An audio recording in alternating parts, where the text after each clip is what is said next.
हाय दोस्तों, grade coach TV के एक और एपिसोड में आपका स्वागत है, जहां हम अकादमिक दुनिया के रहस्यों को आसान बनाते हैं और आपको बताते हैं कि स्मार्ट तरीके से कैसे काम करें और अच्छे अंक कैसे पाएं।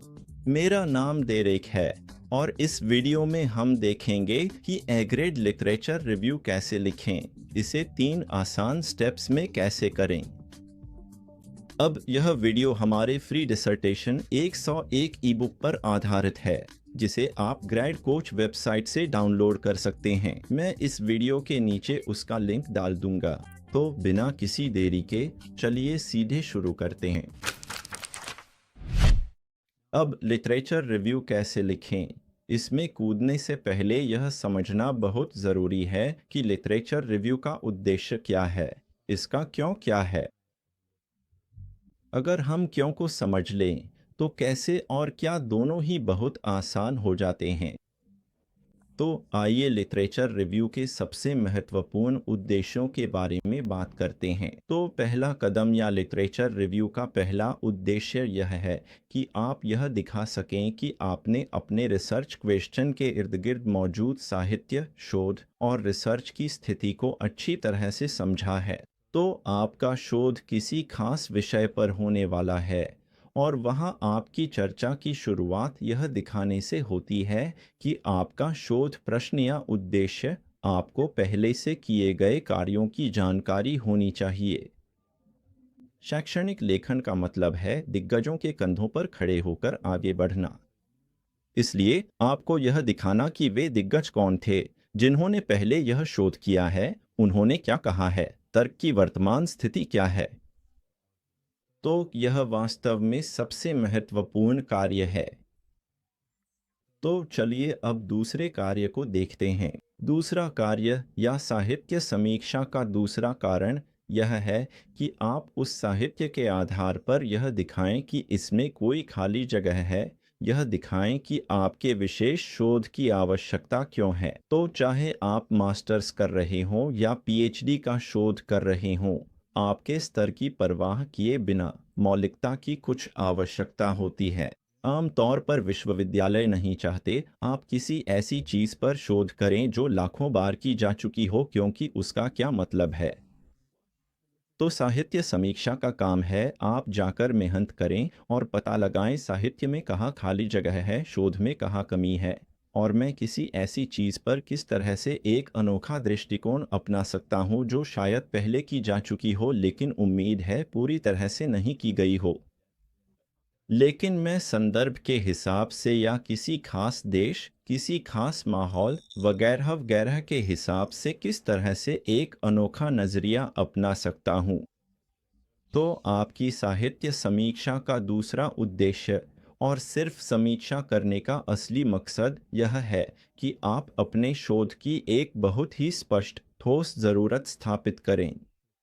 अब तीसरा उद्देश्य जरूरी नहीं कि हर किसी के लिए प्रासंगिक हो, लेकिन आप में से जो लोग एक सैद्धांतिक मॉडल या वैचारिक ढांचा बनाने की योजना बना रहे हैं, उनके लिए साहित्य समीक्षा उसकी बुनियाद है। तो फिर आप क्या करेंगे कि अलग-अलग सिद्धांतों को, अलग-अलग जो भी शोध पहले किए गए हैं, उन्हें लेकर एक तरह का वैचारिक मॉडल बनाएंगे, जिसे आप आगे जाकर परखेंगे और प्रमाणित करेंगे। शायद यह हर किसी के लिए प्रासंगिक न हो, लेकिन अगर आप किसी भी तरह का मात्रात्मक सत्यापन, परीक्षण आदि कर रहे हैं, तो यह एक महत्वपूर्ण उद्देश्य है। साहित्य समीक्षा का चौथा महत्वपूर्ण उद्देश्य यह है कि आपके पास कार्यप्रणाली की एक नींव हो या आप कार्यप्रणाली की नींव तैयार करें। मेरा मतलब है कि जब आप अपने क्षेत्र में उस साहित्य की समीक्षा करते हैं जो आपके शोध प्रश्न, शोध उद्देश्यों से संबंधित है, तो आपको अध्ययनों का सामना होगा जो किए जा चुके हैं, और आप देखेंगे कि उन्होंने कौन सी कार्यप्रणालियाँ अपनाई। क्या उन्होंने गुणात्मक या मात्रात्मक विधि का उपयोग किया? यदि मात्रात्मक, तो क्या उनके पास मान्य और परखे गए प्रश्न सेट थे और क्या उन्होंने प्रश्नावली प्रकाशित की थी? आदि आदि। तो साहित्य समीक्षा आपको यह अवसर देती है कि आप वास्तव में यह जान सकें कि पहले क्या क्या किया जा चुका है और आप उसी पर आगे काम कर सकें। अक्सर अगर आप सर्वेक्षण कर रहे हैं तो आप अपनी साहित्य समीक्षा के माध्यम से अच्छे प्रश्न सेट ढूंढ सकते हैं। आप अच्छे स्किल्स भी ढूंढ सकते हैं जिनकी क्रोनबाख अल्फा अच्छी हो। अगर यह भाषा आपको समझ नहीं तो चिंता मत कीजिए, हम इसे किसी और वीडियो में समझाएंगे। लेकिन बात यह है कि साहित्य समीक्षा का एक बहुत महत्वपूर्ण उद्देश्य यह है कि आपको प्रेरणा मिले, कुछ नई समझ मिले और शायद कुछ उपयोगी व्यावहारिक उपकरण और सुझाव भी मिलें जो आपकी कार्यप्रणाली को दिशा दें। तो ये हैं साहित्य समीक्षा के चार महत्वपूर्ण कारण, और पहले दो असल में वही हैं जिन्हें आपको ध्यान में रखना चाहिए। दूसरे शब्दों में, यह दिखाना कि आप जो कह रहे हैं उसे समझते हैं, यह दिखाना कि आप बस आकर पहिया फिर से नहीं बना रही हैं, यह दिखाएं कि आपने अपने विशिष्ट समस्या से संबंधित साहित्य पढ़ा है, और फिर जाहिर है यह भी दिखाएं कि जो दृष्टिकोण आप अपनाने जा रहे हैं वह वास्तव में मौलिक है, किसी तरह से अनोखा है और शोध करने के लिहाज से उचित भी है। तो चलिए अब इस पर और ज्यादा चर्चा नहीं करते। आइए अब सीधे 3 चरणों पर आते हैं कि साहित्य समीक्षा कैसे लिखें। ठीक है, तो अब साहित्य समीक्षा लिखने के पहले चरण पर चलते हैं।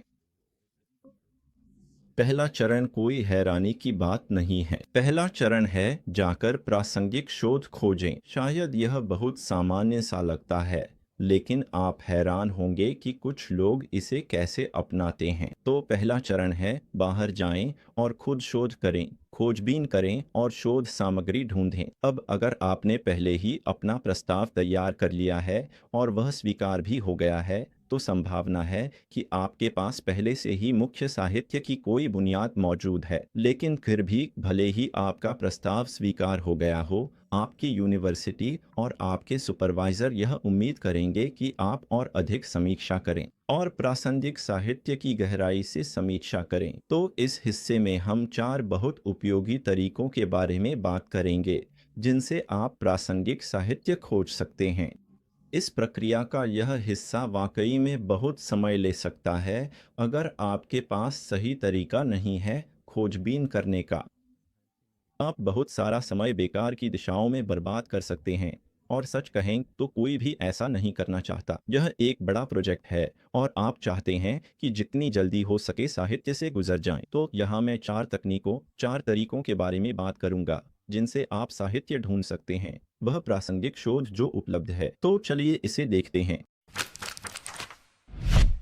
तो साहित्य खोजने का पहला तरीका है जिसे हम गूगल स्कॉलर स्क्रबिंग कहते हैं, और सच कहें तो इसमें कोई खास जटिलता नहीं है। आप शायद पहले से ही गूगल स्कॉलर से परिचित होंगे। अगर आप इससे परिचित नहीं हैं तो आप इसे scholar.google.com पर देख सकते हैं। और गूगल स्कॉलर एक सर्च इंजन है शैक्षणिक सामग्री के लिए, ठीक वैसे ही जैसे गूगल बाकी इंटरनेट के लिए सर्च इंजन है। तो गूगल स्कॉलर वाकई में एक शक्तिशाली सर्च इंजन है। यह गूगल की तकनीक का इस्तेमाल करता है, और इसलिए जब बात आती है किसी भी कीवर्ड या आपके फोकल टॉपिक से जुड़ी सबसे प्रासंगिक सामग्री खोजने की, तो गूगल स्कॉलर से बेहतर कुछ नहीं है। तो गूगल स्कॉलर शुरुआती तौर पर यह जानने के लिए बहुत अच्छा है कि वहाँ कौन कौन सा साहित्य उपलब्ध है। जो चीज़ गूगल स्कॉलर को और भी शानदार बनाती है वह यह है कि वे आपको उद्धरण डेटा दिखाते हैं, यानी किसी विशेष लेख या जर्नल आर्टिकल को कितनी बार उद्धृत किया गया है। तो इससे आपको किसी भी लेख की प्रामाणिकता और विश्वसनीयता का अच्छा अंदाज़ा मिल जाता है। तो अगर आपकी यूनिवर्सिटी की तरफ से आपके द्वारा उद्धृत सामग्री की विश्वसनीयता को लेकर कोई विशेष शर्तें हैं, तो आपको ज़रूर ध्यान देना चाहिए कि इन लेखों को कितनी बार उद्धृत किया गया है। तो पहला कदम है गूगल स्कॉलर पर जाएं और कोई भी संभावित प्रासंगिक कीवर्ड सर्च करें और वहां मौजूद सभी लेखों को अच्छे से देखें। यह जानने का एक अच्छा तरीका है कि क्या प्रासंगिक है, उन लेखों को खोलें जिनके शीर्षक आपको प्रासंगिक लगते हैं और उनका सारांश एब्स्ट्रैक्ट देखें। उसका जल्दी से एक बार पढ़ लें। इससे आपको यह समझने में अच्छी मदद मिलेगी कि यह लेख आपके लिए उपयुक्त है या आपके शोध के उद्देश्यों और लक्ष्यों के अनुरूप है या नहीं। तो जब आप गूगल स्कॉलर का इस्तेमाल करेंगे तो पाएंगे कि कुछ लेख पूरी तरह से मुफ्त और आसानी से उपलब्ध हैं। आप लिंक पर क्लिक करते हैं और बस वह आपके सामने खुल जाता है। वह आसानी से उपलब्ध है और आपको बहुत सारे लेख ऐसे मिलेंगे जो किसी न किसी पेवॉल के पीछे छुपे होंगे। तो आपको इस दीवार से काफी बार टकराना पड़ेगा। हो सकता है आपको किस्मत से सब कुछ मुफ्त और खुले तौर पर उपलब्ध मिल जाए, लेकिन संभावना है कि आपको कई बार ऐसे जर्नल्स मिलेंगे जहां आपको भुगतान करना पड़ेगा, लॉगिन करना पड़ेगा, वगैरह वगैरह। तो इसकी चिंता मत कीजिए। इस समय आपको बस इन सभी लेखों के शीर्षक नोट कर लेने चाहिए। अगर आप कुछ भी मुफ्त में डाउनलोड कर सकते हैं तो ज़रूर करें। जाइए और उसे डाउनलोड कर लीजिए। लेकिन आपको करना यह है कि इन शीर्षकों को ठीक वैसे ही नोट कर ले जैसे आप उन्हें देख रहे हैं, जिसमें लेखक का नाम, तारीख आदि भी शामिल हो, और फिर दूसरे तरीके की ओर बढ़े जो है आपकी यूनिवर्सिटी का डाटाबेस या लाइब्रेरी। हर विश्वविद्यालय आमतौर पर आपको उनके लाइसेंस प्राप्त कंटेंट तक पहुंच देता है और ये आमतौर पर काफ़ी व्यापक होता है। तो अक्सर आप पाएंगे कि आपको गूगल स्कॉलर पर बहुत सारा कंटेंट मिल जाएगा जो है तरीका नंबर 1, और आप उसे तरीका नंबर 2 में ले जाएंगे। आपको गूगल स्कॉलर में जैसा शीर्षक मिला है उसे बिल्कुल वैसे ही कॉपी पेस्ट करना है। आप उसे अपनी यूनिवर्सिटी के सर्च इंजन में कॉपी पेस्ट करेंगे और ज़्यादातर मामलों में आपको वह वहाँ मिल जाएगा। आप वहाँ से उसे एक्सेस कर पाएंगे। अगर आप ऐसा नहीं कर पाते तो अपनी संस्था को ईमेल भेजकर पूछ सकते हैं, क्या कोई तरीका है जिससे हम इस आर्टिकल तक पहुंच सकें।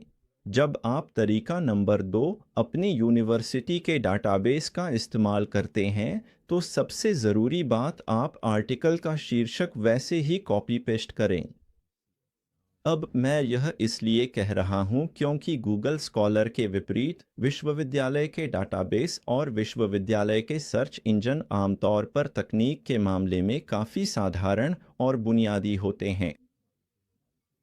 अगर आप शीर्षक को वैसे नहीं डालते जैसे वह आर्टिकल में है तो संभावना है कि आप एक शब्द भी गलत डाल देंगे और आपको नतीजे नहीं मिलेंगे। सुनिश्चित करें कि आप उसे वैसे ही कॉपी पेस्ट करें। तो यह था तरीका नंबर 2। तरीका नंबर 1 गूगल स्कॉलर और तरीका नंबर 2 ये दोनों एक साथ बहुत अच्छे से चलते हैं। तो चलिए अब तरीका नंबर 3 देखते हैं। तरीका नंबर 3 को हम स्नोबॉलिंग कहते हैं। स्नोबॉलिंग तब बहुत प्रभावी होता है जब आप कुछ मुख्य लेख ढूंढ लेते हैं जो आपके विषय से बेहद संबंधित होते हैं। तो स्नोबॉलिंग क्या है? आप 2 या 3 ऐसे लेख ढूंढते हैं जो आपके शोध प्रश्नों, आपके शोध के उद्देश्यों या आपके शोध के फोकस से बेहद संबंधित हों। आप उन 3 लेखों को लेते हैं, उनके अंत में जाते हैं और हमेशा की तरह, जैसे किसी भी जर्नल लेख में होता है, अंत में संदर्भों की एक सूची होती है। और आमतौर पर इसे पूरी तरह से नज़रअंदाज कर दिया जाता है या छात्र इसे प्रिंट भी नहीं करते, लेकिन वास्तव में यही असली खजाना है क्योंकि यह आपको वह सब कुछ दिखा रहा है जिस पर वह लेख, जो आपके लिए बेहद प्रासंगिक था, आधारित है। दूसरे शब्दों में, ये स्रोत हैं जिनकी मदद से आप उस लेख की नींव समझ सकते हैं। तो उन 2 या 3 मुख्य लेखों के साथ आपको ध्यानपूर्वक उन लेखों पर नज़र रखनी है जिनका वे संदर्भ दे रहे हैं। आप उन्हें गूगल स्कॉलर या अपनी यूनिवर्सिटी के डेटाबेस का उपयोग करके ढूंढते हैं और आप उन्हें पढ़ते हैं। आप देखते हैं कि क्या वे प्रासंगिक हैं। अगर वे प्रासंगिक हैं तो आप वही प्रक्रिया दोहराते हैं। आप उनकी संदर्भ सूची में जाते हैं और उन संदर्भों को भी खंगालते हैं, और यहाँ आपको एक स्नोबॉल इफेक्ट देखने को मिलेगा, जहाँ आप लगातार और भी अधिक लेख इकट्ठा करते चले जाएंगे और अंततः आपके पास बहुत सारे अत्यंत प्रासंगिक लेखों का खजाना इकट्ठा हो जाएगा। आम तौर पर आप पाएंगे कि जैसे जैसे आप आगे बढ़ते जाते हैं, लेखों के संदर्भ पुराने होते जाते हैं, लेख समय के साथ अन्य लेखों पर आधारित होते हैं। तो यह बस एक ऐसी बात है जिसका आपको ध्यान रखना चाहिए कि हो सकता है कि आप बहुत पुराने संदर्भों तक पहुंचने लगें, इसलिए इस बात को ध्यान में रखें। ठीक है, प्रासंगिक संसाधनों या लेखों को खोजने का आखिरी तरीका काफ़ी सीधा है, और वह है अपने विषय से संबंधित अन्य लोगों के शोध प्रबंधों को देखना। अब आदर्श रूप से आपको अपने ही संस्थान के शोध प्रबंधों को देखना चाहिए, लेकिन वास्तविकता यह है कि शायद आपको अपने विषय या उससे जुड़े विषय पर अपने संस्थान में बहुत अधिक लेख या शोध प्रबंध नहीं मिलेंगे, जब तक कि वह कोई बहुत बड़ा संस्थान न हो। तो आपको शायद अन्य देशों या अन्य विश्वविद्यालयों आदि की सूची से अन्य लोगों के शोध प्रबंधों को देखना पड़ेगा। अच्छी खबर यह है कि इससे फर्क नहीं पड़ता, क्योंकि आपको स्रोतों की तलाश है। आप यह देखने के लिए नहीं ढूंढ रहे हैं कि उन्होंने शोध प्रबंध को कैसे प्रस्तुत किया या हिस्सों को कैसे जोड़ा। आप सिर्फ ऐसे स्रोतों की तलाश कर रहे हैं जो आपके शोध विषय से संबंधित हों। तो दूसरों के शोध प्रबंध देखना एक बेहतरीन तरीका है, क्योंकि जाहिर है वे भी ऐसी ही स्थिति में रहे हैं और उन्होंने वही काम किया है जो आप अभी कर रहे हैं। तो अपनी खुद की यूनिवर्सिटी के डाटाबेस के अलावा भी कई डाटाबेस हैं जिन्हें आप देख सकते हैं, जैसे एब्सको, प्रोक्वेस्ट आदि। कई डाटाबेस उपलब्ध हैं। इस वीडियो के नीचे मुख्य डाटाबेस के लिंक शामिल कर दूंगा ताकि आप सीधे उन पर जा सकें। आमतौर पर शोध प्रबंधों तक पहुंचना आसान होता है और ये मुफ्त में उपलब्ध होते हैं। जाहिर है लोग इसके लिए पैसे नहीं लेते, तो यह एक बेहतरीन तरीका है कि आप जल्दी से उन लोगों की साहित्य समीक्षा देख सकें जो आपके जैसे ही क्षेत्र में थे। एक बहुत बड़ी चेतावनी यह है कि आप छात्रों के काम से डील कर रहे हैं, तो आपको नहीं पता कि उस छात्र को अच्छे अंक मिले या बुरे। आप बस इतना जानते हैं कि वे पास हो गए। तो जब आप इस तरीके का इस्तेमाल करें तो सावधान रहें, सामान्य समझ का इस्तेमाल करें और किसी एक शोध प्रबंध पर बहुत ज़्यादा निर्भर न रहें। फिर भी इसका इस्तेमाल प्रासंगिक लेख खोजने के लिए एक शुरुआती बिंदु के रूप में करें। तो ये हैं साहित्य खोजने के 3 तरीके।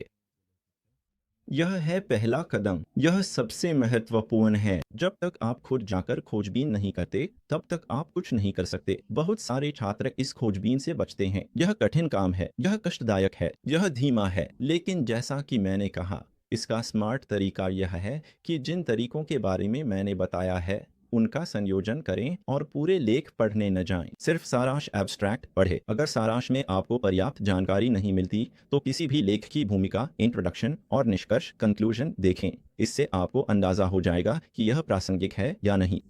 तो संक्षेप में यही है पहला कदम, साहित्य खोजें। तो चलिए अब दूसरे कदम पर चलते हैं।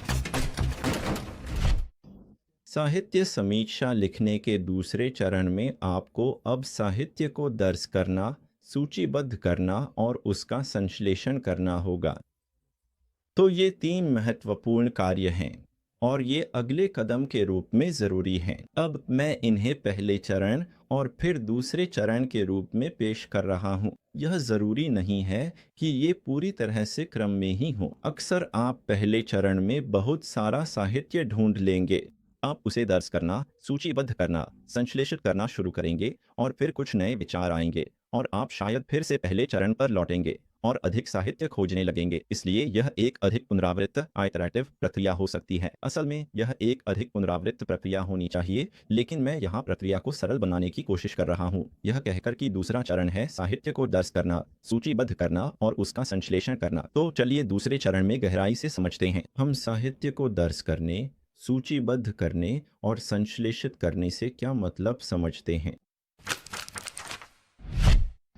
तो पहला चरण है संदर्भ जानकारी को दर्ज करना। दर्ज करना एक सरल गतिविधि है। इसका मतलब है कि आपने बहुत सारे लेख खोज निकाले हैं, जिनमें से कुछ प्रासंगिक हैं, कुछ नहीं हैं, जिन्हें आप हटा सकते हैं। लेकिन आपने ये सारे लेख इकट्ठा कर लिए हैं और अब सबसे ज़रूरी काम यह है कि आप इन्हें अपने संदर्भ प्रबंधन सॉफ्टवेयर में दर्ज कर दें।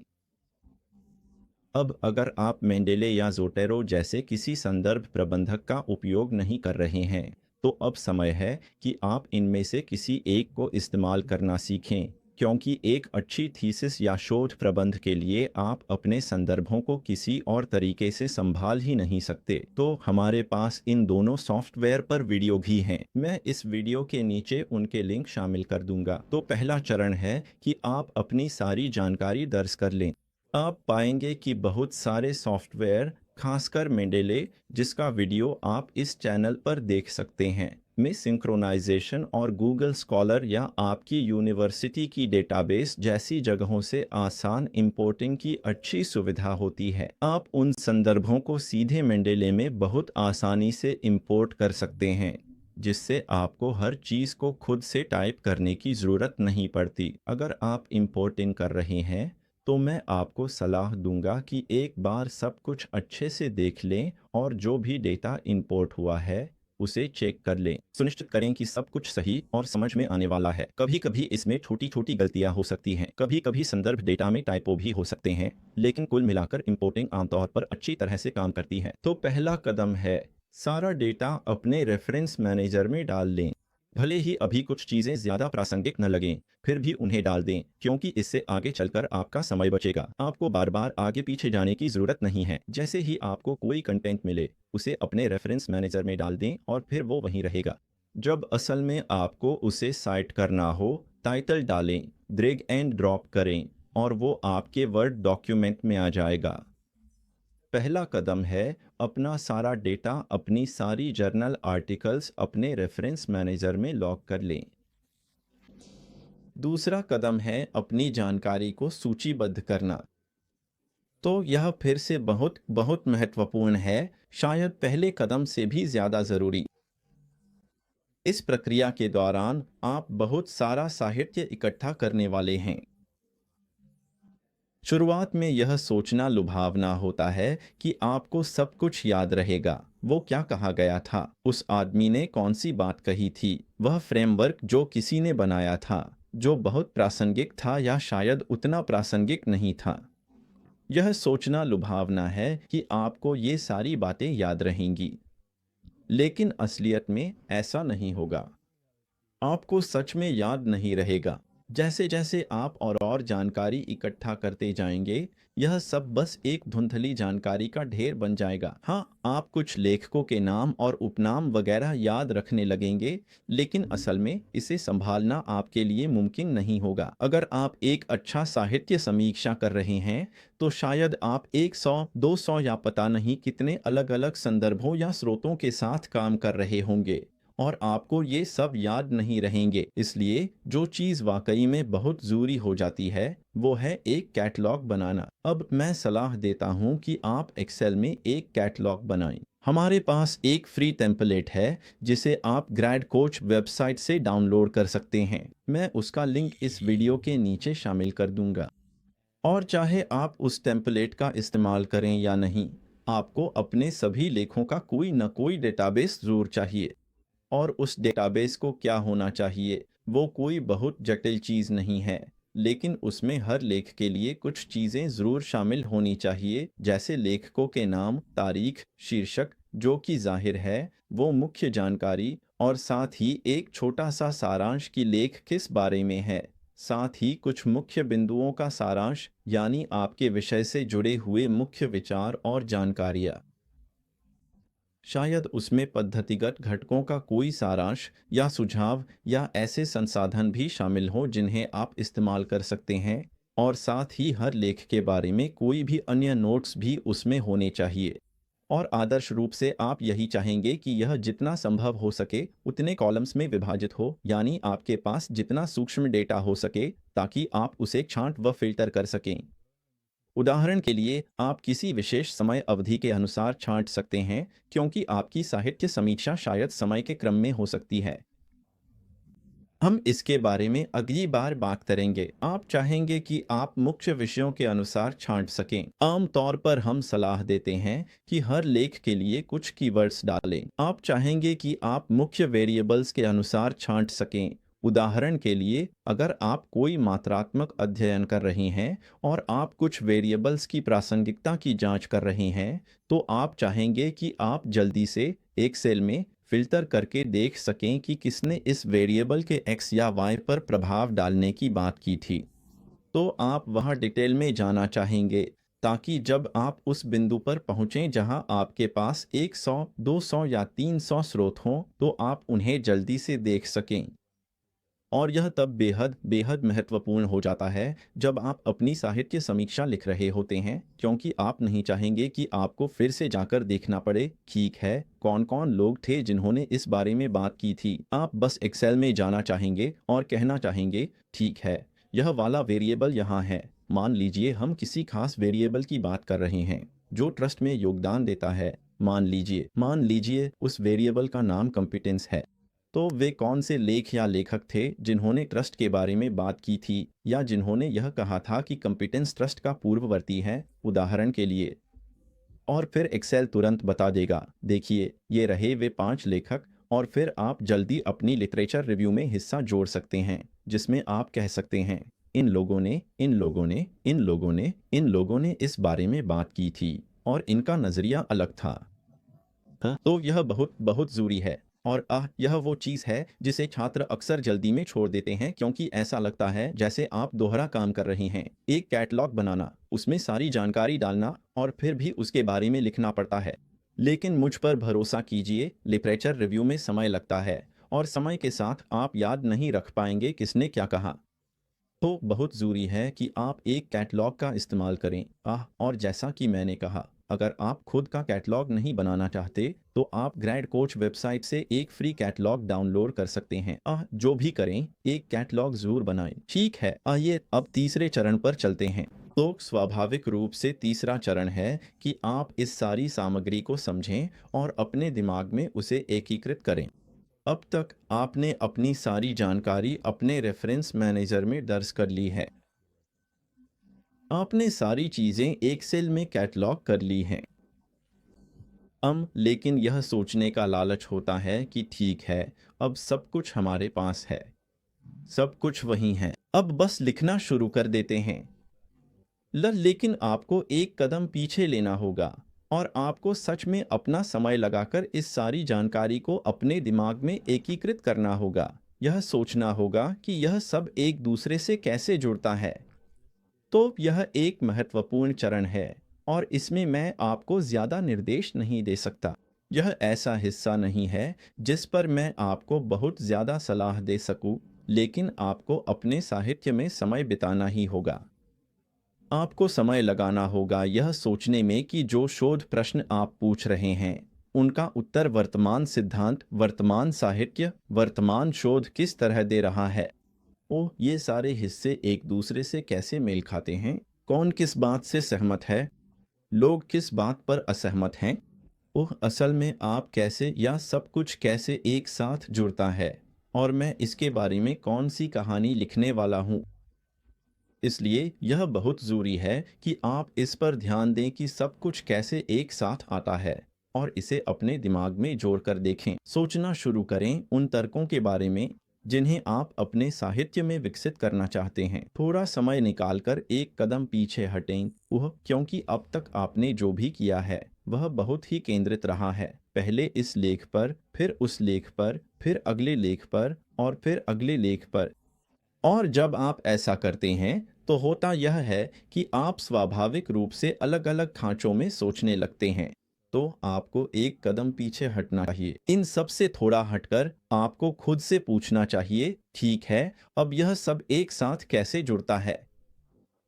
अगर मुझे अब तक कही गई सारी बातों पर भाषण देना हो तो मैं उसे किस तरह एकजुट और सुसंगत बना सकता हूँ? ओह ओह! और मैं उसे एक कहानी के रूप में कैसे प्रस्तुत कर सकता हूँ, क्योंकि यही आपको अपने साहित्य समीक्षा अध्याय में करना है। तो एक कदम पीछे हटें, सोचें कि वास्तव में हो क्या रहा है ना? और यह ऐसा कुछ नहीं है जो आप एक ही सत्र में कर लेंगे। आप इसे कई दिनों या हफ्तों तक करेंगे। मैं सलाह दूंगा कि किसी न किसी तरह की दृश्य सहायता का उपयोग करें। अब हर कोई अलग होता है, लेकिन मुझे लगता है कि दृश्य सहायक उपयोगी हैं। तो मेरा मतलब यह है कि इन सभी टुकड़ों और हिस्सों को जो आपके पास हैं, उन्हें माइंड मैपिंग में थोड़ा समय लगाएं। आप माइंड मैपिंग सॉफ्टवेयर जैसे फ्री माइंड या उपलब्ध सैकड़ों ऐप्स में से किसी का भी उपयोग कर सकते हैं, या मेरी पसंद है एक बड़ा सा व्हाइट बोर्ड और एक मार्कर, और बस फ्री हैंड में सब कुछ लिखना, और मूल रूप से इस विचार को उस विचार से, उस विचार को इस विचार से जोड़ना, और नए सवाल उठाना, और बस सब कुछ एक दृश्य प्रारूप में उतार देना। मेरे लिए सारी चीज़ों को एक साथ विजुअली लाने की कोशिश करना अच्छा काम करता है, क्योंकि मैं हर उस बात का ट्रैक रख सकता हूँ जो कही जा रही है, बजाय इसके कि सब कुछ अपने दिमाग में रखने की कोशिश करूँ। तो जो भी आपके लिए सही हो वही करें। शायद यह बस बैठकर नोट्स बनाना है, शायद यह माइंड मैप्स बनाना है। जो भी करें, अभी लिखना शुरू करने में जल्दबाजी न करें, क्योंकि अगर आप जल्दबाजी करेंगे तो आप लिखेंगे।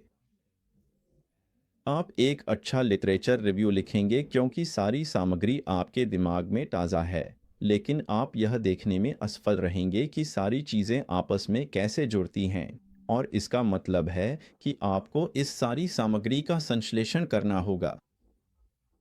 और अगर आप यह नहीं देख पाए, तो आपके पास एक मजबूत साहित्य या एक मजबूत लिटरेचर रिव्यू नहीं होगा, क्योंकि बाहरी लोग आकर एक व्यापक दृष्टिकोण से देखेंगे और कहेंगे, लेकिन इसका क्या? इस बारे में बात क्यों नहीं की? और आपने इसके बारे में बात इसलिए नहीं की क्योंकि आप इन मुख्य वेरिएबल्स पर बहुत संकीर्ण रूप से केंद्रित थे। आपने एक कदम पीछे हटकर यह कैसे जुड़ता है?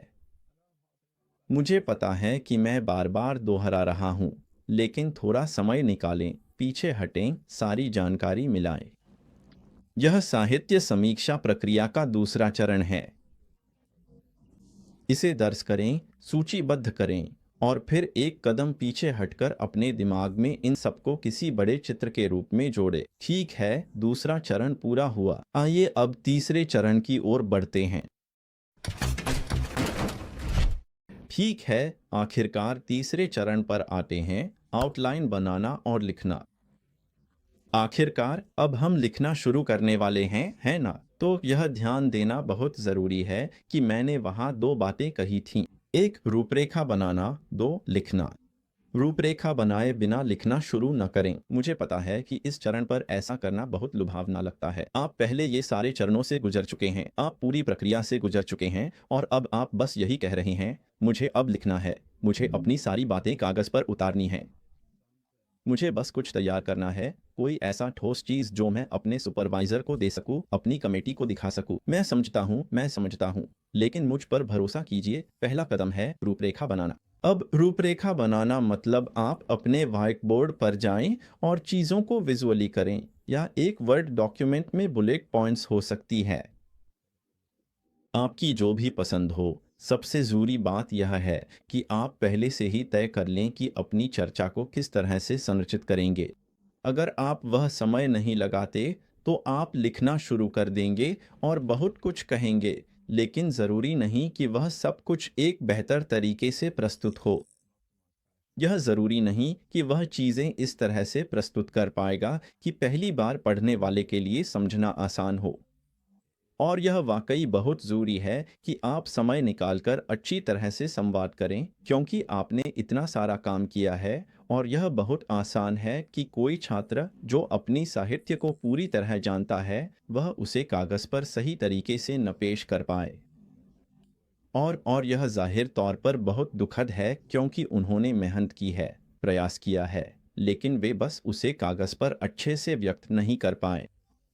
तो मैं इस पर ज़्यादा जोर नहीं दूंगा। मुद्दा यह है कि थोड़ा समय निकालकर यह रूपरेखा बनाएं कि आप अपनी थीसिस या साहित्य समीक्षा को कैसे शुरू करने वाले हैं। मोटे तौर पर कहें तो साहित्य समीक्षा को संरचित करने के दो तरीके होते हैं। एक तरीका है कालानुक्रमिक रूप से, यानी इसे इस आधार पर संरचित करना कि समय के साथ कथा कैसे विकसित हुई है, और यह कुछ विषयों, कुछ शोध प्रश्नों आदि के लिए उपयुक्त है।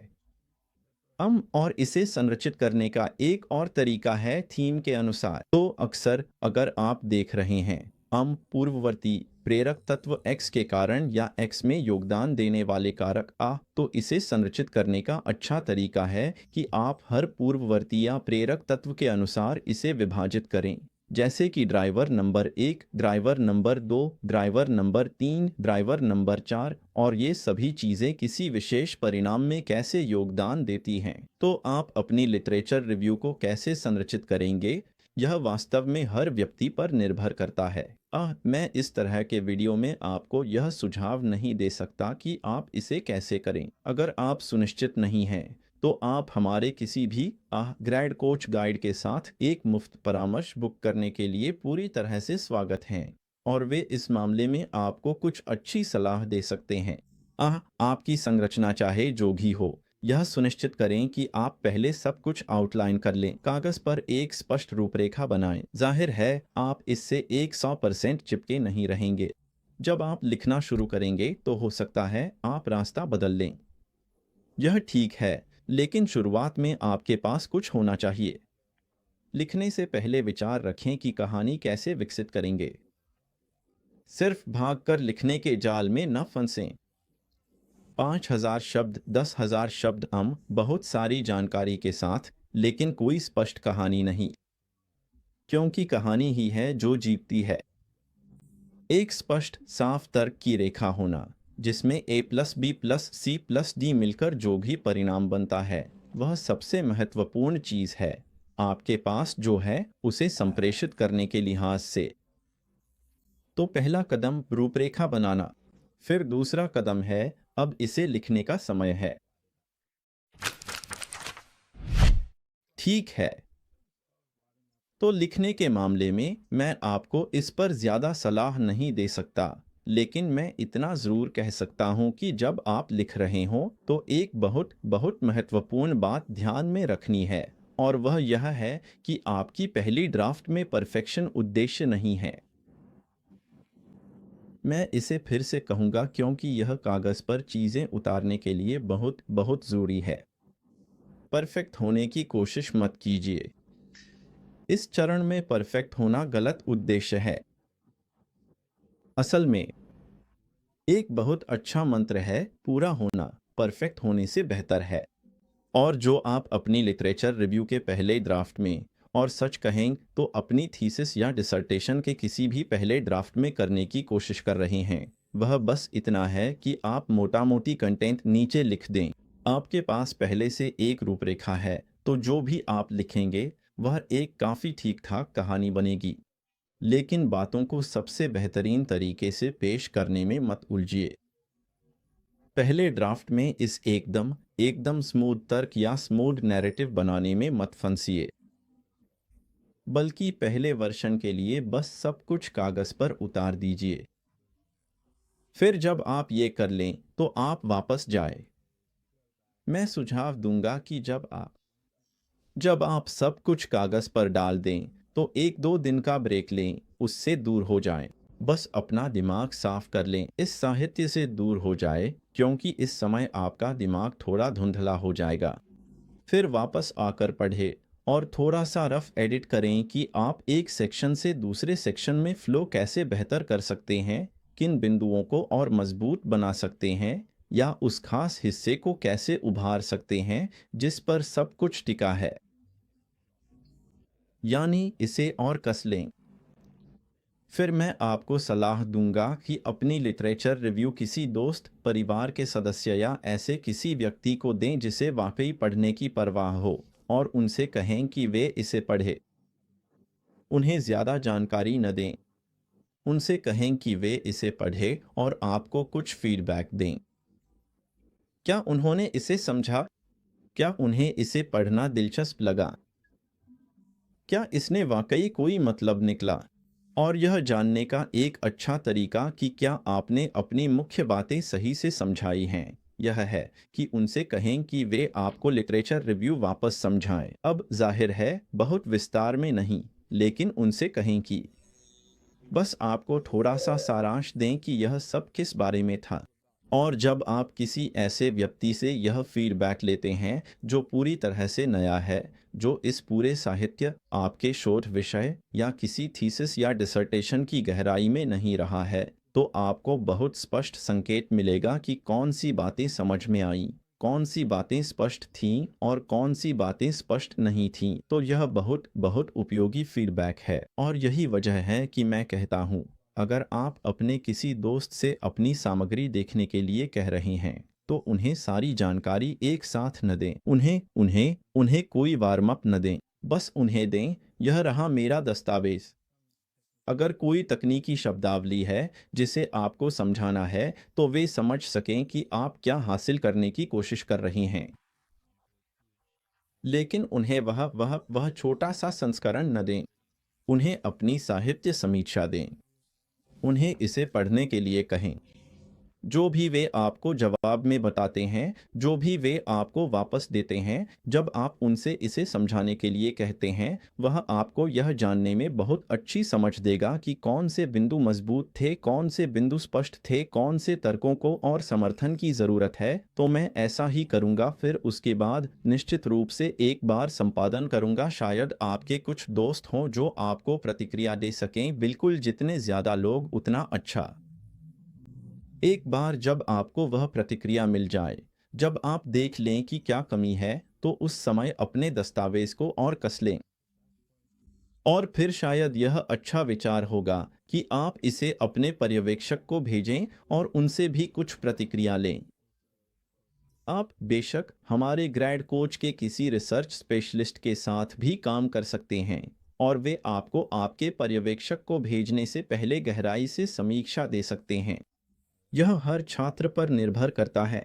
अगर आप पहले से किसी पेशेवर के साथ काम करते हैं, तो इसका फ़ायदा यह है कि वे सभी सीधी-सादी समस्याओं, सभी बुनियादी मुद्दों को सुलझा देंगे, और इससे आपके पर्यवेक्षक का समय बचता है, ताकि वे साधारण बातों की बजाय असल मुद्दों पर ध्यान केंद्रित कर सकें।